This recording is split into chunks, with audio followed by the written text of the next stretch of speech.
अरे भाई, इतनी कड़कती धूप में चलते चलते मैं तो परेशान हो गया हूँ।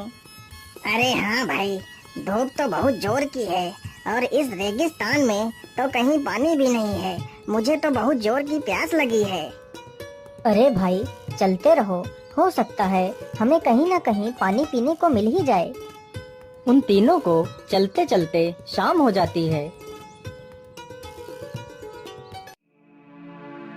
अरे भाइयों, अब तो रात हो गई है, हमें यहीं पर रुक जाना चाहिए।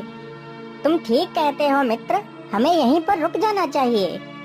तीनों मित्र वहीं पर रुक जाते हैं। जैसे ही आधी रात गुजरती है,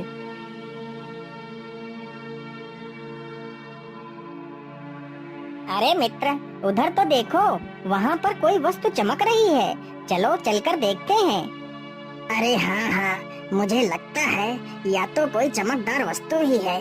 चलो चलकर देखते हैं। नहीं मित्र, हमें इतनी रात्रि में यहाँ से कहीं नहीं जाना चाहिए। हम सुबह होते ही यह देख लेंगे कि वह चमकदार वस्तु क्या थी।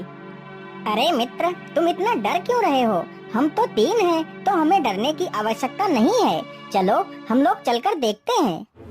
फिर वह तीनों उस चमकदार वस्तु की तरफ चल देते हैं। अरे मित्र, यह तो कोई चमकदार आईना लग रहा है। अरे ये क्या? ये तो एक सोने का सिक्का है। अरे हाँ मित्र, यह तो एक सोने का सिक्का ही है। तो इसका मतलब इस गुफा में सोना अवश्य होगा। चलो मित्र, हम लोग इस गुफा के अंदर चलते हैं। नहीं मित्र, इस समय हमारा इस गुफा में जाना ठीक नहीं होगा।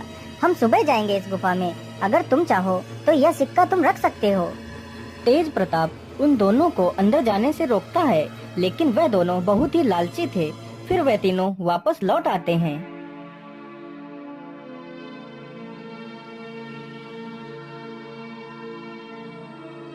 अरे मनिक भाई, मुझे लगता है अब तेज प्रताप सो गया है। चलो हम लोग चलते हैं और गुफा में देखते हैं सोना कहाँ पर छिपा है। फिर वह दोनों चुपचाप उठकर गुफा की ओर निकल पड़ते हैं। अरे मित्र, यह गुफा तो कितनी डरावनी है। हाँ हाँ मित्र, गुफा तो बहुत डरावनी है, लेकिन सोचो, यदि हमें खजाना मिल गया तो हमारा जीवन बदल जाएगा। अरे मित्र, इस दरवाजे के पीछे क्या है? चलो चलकर देखते हैं। जैसे ही वह दोनों उस दरवाजे को स्पर्श करते हैं, तभी वह दरवाजा खुल जाता है और वह दोनों किसी विचित्र दुनिया में पहुंच जाते हैं।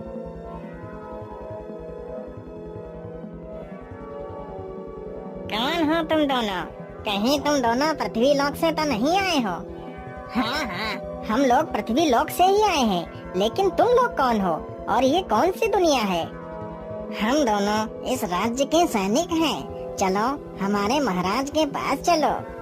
अरे मित्र, हम ये किस मुसीबत में फंस गए हैं? हमने अपने मित्र की बात ना मानकर बहुत बड़ी भूल कर दी है। अब पता नहीं हमारा क्या होगा।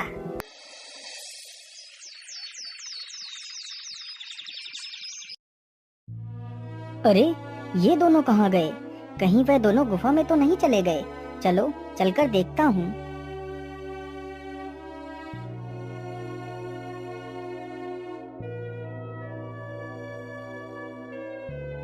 अरे ये क्या? ये दरवाजा कैसा? इस पर तो कुछ लिखा भी है, लेकिन या तो किसी दूसरी भाषा में लिखा हुआ लगता है। अरे ये क्या लिखा हो सकता है? ये दरवाजा एक विचित्र दुनिया में ले जाएगा।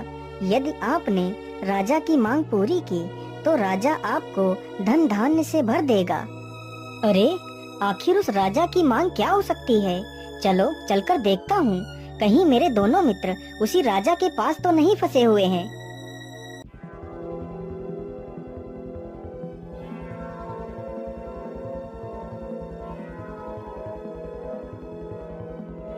अरे आप लोग कौन हैं? पहले तुम बताओ, तुम कौन हो? तुम पृथ्वी लोक से आए हो ना? हाँ, मैं पृथ्वी लोक से ही आया हूँ, लेकिन आप लोग कौन हो? हम दोनों इस राज्य के सैनिक हैं। चलो हमारे महाराज के पास चलो।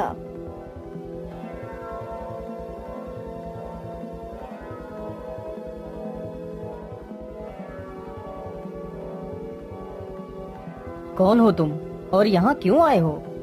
महाराज, मैं एक व्यापारी हूँ।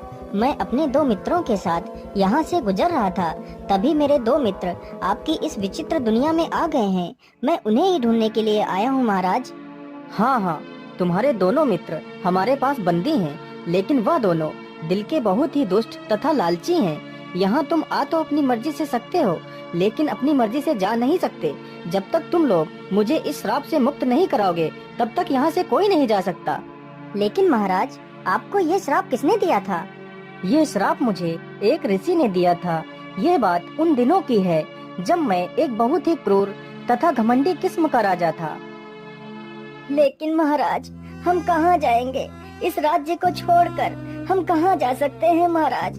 दया करो महाराज, इस बार सूखा पड़ने की वजह से कोई भी फसल नहीं हुई है महाराज, तो हम आपको कर कहाँ से दे महाराज? दया करो महाराज। तुम जैसे निकम्मों के लिए हमारे दिल में कोई दया नहीं है। यदि तुम्हें इस राज्य में रहना है तो कर पूरा देना पड़ेगा, चाहे फसल हो या ना हो, मुझे कर चाहिए। एक दिन की बात है, राजा अपने बगीचे में टहल रहा था।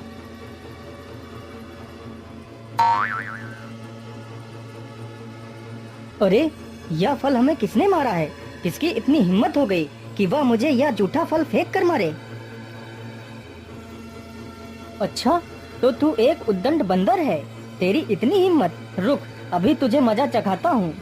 राजा अपने धनुष से उस बंदर के ऊपर वार करने लगता है तो बंदर भागते भागते एक जंगल में एक वृक्ष पर चढ़ जाता है। उसी वृक्ष के नीचे एक साधु अपनी तपस्या में लीन था।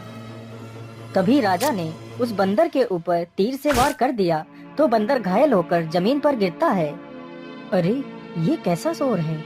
या तो कोई बंदर लगता है, लेकिन इसे तो किसी ने घायल कर दिया है। इसे मैंने ही घायल किया है, या मेरे बगीचे में घुसकर मुझे ही झूठे फल फेंक कर मार रहा था, इसलिए मैंने इस दुष्ट को मारा है। लेकिन राजन, यह तो एक जानवर है और या तो इस वानर का स्वभाव है। तुम्हें इसे नहीं मारना चाहिए था।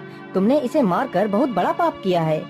अच्छा, तो एक मामूली सा साधु हमें ज्ञान देगा क्या पाप है और क्या पुण्य है? चले जाओ साधु, नहीं तो तुम्हारा भी हाल इसी बंदर की तरह ही हो जाएगा। अरे मूर्ख राजा, तू तो बड़ा ही अहंकारी है।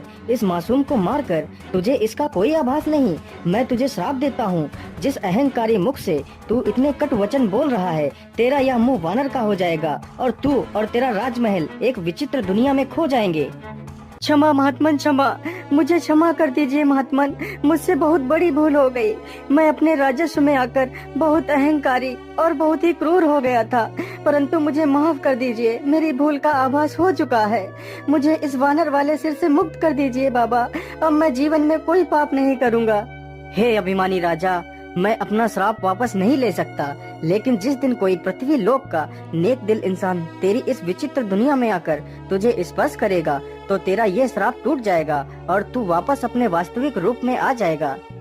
तब से लेकर आज तक हमारा ये राज्य इस गुफा में ही समाया हुआ है, लेकिन यदि तुम एक नेक दिल इंसान हो तो तुम्हारे स्पर्श करने से मैं वापस अपने वास्तविक रूप में आ जाऊंगा और अपने पृथ्वी लोक पर वापस लौट सकूंगा। यदि तुमने मुझे ठीक कर दिया तो मैं तुम्हें इतना धन दूंगा कि तुम्हारी 7 पुश्तें बैठकर खाएंगी। ठीक है महाराज, लेकिन मुझे आपके धन की कोई लालसा नहीं है। यदि मेरे स्पर्श से तुम्हारा भला हो सकता है तो मैं तुम्हें अवश्य इस श्राप से मुक्त करूंगा। फिर वह आदमी जैसे ही राजा को स्पर्श करता है, अरे ये क्या, ये तो चमत्कार ही हो गया। मैं तो अपने वास्तविक रूप में आ गया। हे नेक दिल इंसान, तुम्हारा लाख लाख धन्यवाद।